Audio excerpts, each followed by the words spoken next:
So China reunites. Good for them.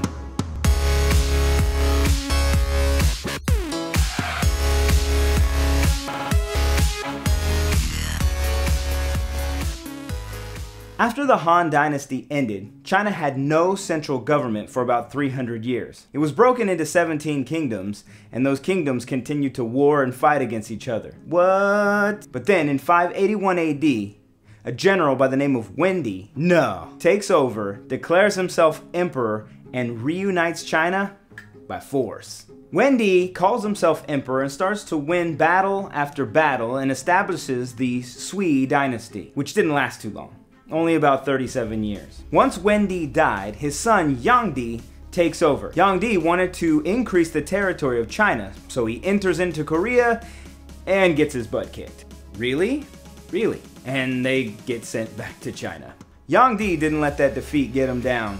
If he was going to unify this empire, he had to do it by great effort and making the place really pretty. Yeehaw! So he started with great building projects, like rebuilding the Great Wall, which was in ruins. Also, he worked on the Great Canal, which linked two rivers, the CHANG and the Huanghe, from northern China to southern China. And this enabled a lot of shipping routes, which unified China's economy. But all of these building projects came at a cost. You see, Yang forced the farmers to work on their time off on the Great Canal project, and also he forced them to pay high taxes to pay for the great projects that he did. In the end, the farmers revolt, the army takes over and kills Yang, ending the Sui dynasty. After Yang death, one of his generals takes over in about 618 AD and declares himself emperor and names the new dynasty the Tang dynasty.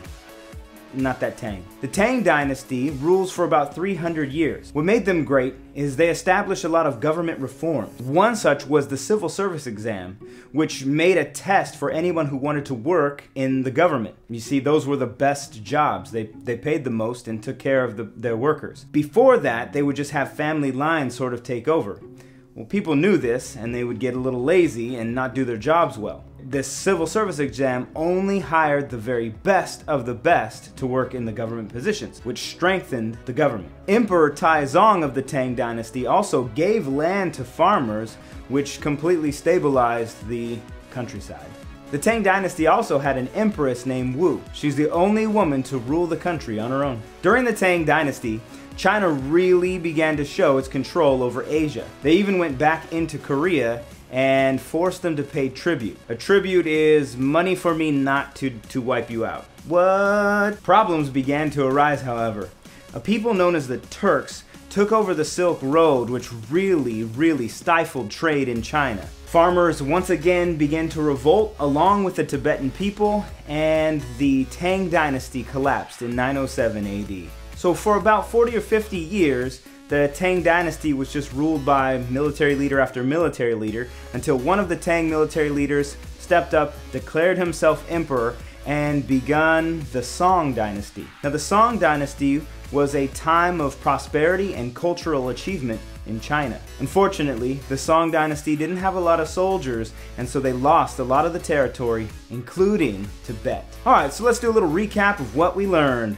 Number 1, China was broken up and full of war. But then Emperor Wendy unites China by force and establishes the Sui dynasty. He dies and his son Yang takes over, and he pretties up the place by rebuilding the Great Wall and establishes the Great Canal, which creates trade routes from northern China into southern China and unites the economy. Farmers hate him, revolt, and kill him for making them work on these great projects and having to pay high taxes. The Tang dynasty takes over and sets up government reforms, including a civil service exam for those who want to work in the government. After the Tang dynasty collapses, due to, of course, farmer revolts, the Song dynasty takes over, and it is a time of prosperity and great cultural achievement in China. That's all we have for right now.